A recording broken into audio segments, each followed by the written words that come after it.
She stood behind him, pulled the trigger, and felt the relief she so desperately needed. Marianne Bachmeier had ended the life of the man who brutally raped and murdered her daughter in front of the judge.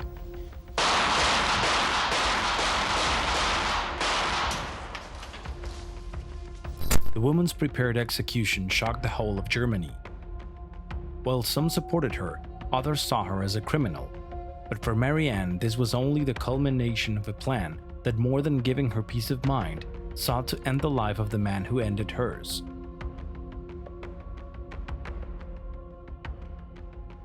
She was sentenced to only 6 years, but served 3. The judge had understood the motivation and how her head worked at the time, but years later she would reveal the truth behind it all. Marianne's story was always marked by tragedy. Her relationship with her parents was far from close. She barely spoke to her mother and struggled day by day with the stigma of being the daughter of a former Nazi army officer. However, the suffering didn't stop there, because when she was 16 years old, she became pregnant and her mother forced her to give the baby up for adoption. 2 years later, she went through the same thing, this time with a child born as a result of a rape, one of the many rapes she suffered throughout her life. There was no light in Marianne's existence, but when she turned 23, Anna appeared in her life, the daughter she decided to raise as a single mother, no matter what that implied at the time. Anna became Marianne's eyes. Everything she did was related to the welfare of her little daughter. She saw in her a hope to emerge and to get away from all the suffering she had experienced when she was younger. However, just as everything was blooming, the shadow of Klaus Grabowski appeared, a local butcher who became the worst nightmare imaginable for her and her little girl. Anna had told her mother she was going to play with a friend. However, she had been seduced by Grabowski, who invited her to his house to spend time with his cats. That was enough for the girl to decide to lie to her mother and set off for the place where all her dreams would end. What follows is brutal. She arrives at the home of this ruthless butcher and began a nightmare from which she couldn't escape. She was kidnapped, raped, and later murdered. The terrible criminal's plan was to bury the body and then pretend as if nothing had happened, but he made the mistake of telling his girlfriend, who finally turned him in to the police. What happened was chilling, and it was what finally completely destroyed Marianne's world. As soon as she learned what had happened to her daughter, she vowed revenge. She didn't tell anyone, but in her head there was a clear idea. She had to have some kind of retribution for all the suffering she had to go through before leaving this world. And that was how, without anyone knowing, she got a Beretta M1934 pistol, learned how to use it, and prepared for the big day. She was part of the hearings against Klaus Grabowski, and although she said absolutely nothing, she made her presence felt there. Her pain was something that didn't go unnoticed.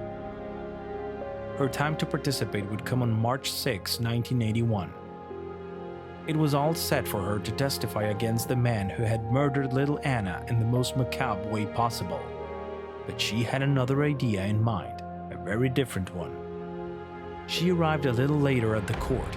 The guards didn't check her as they check everyone, not knowing that in her coat, she was hiding the weapon with which she was determined to take revenge. When Marianne entered the courtroom, the criminal was already seated. She approached him quietly until she reached his back, and when no one was expecting it, she drew her pistol and fired 8 times, although the last bullet didn't go off.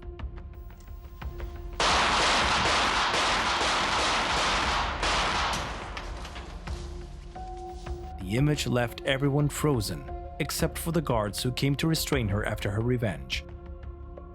She was in a kind of trance, but she was able to say a few words. She felt happy because she had done justice, but she was frustrated because she couldn't shoot him head on so she could see his face.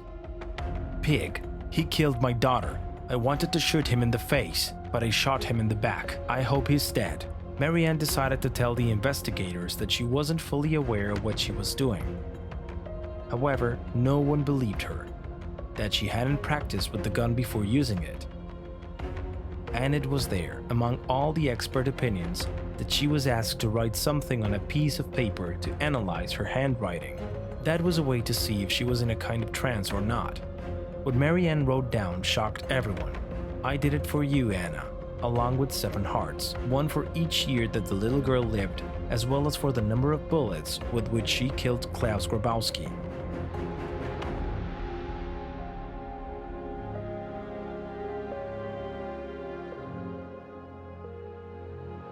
German society was completely divided. While some supported her and called her the avenging mother, others saw her as a criminal who did justice in the worst possible way. She was finally sentenced to serve 6 years in prison, although she was only incarcerated for 3 years before her release. Once out of prison, she emigrated to Nigeria, where she married but then settled alone in Sicily, to then return to Germany to live out her last days there. And it was when she returned to her native country that she gave her only interview. There, she confessed something that had been speculated for years. Was she in a trance at the time she killed Grabowski? The answer was one, and it was the most coherent of all. She had meticulously prepared the assassination of the man who had taken away her most precious being, the one for whom she was willing to give her life for, and who finally vanished.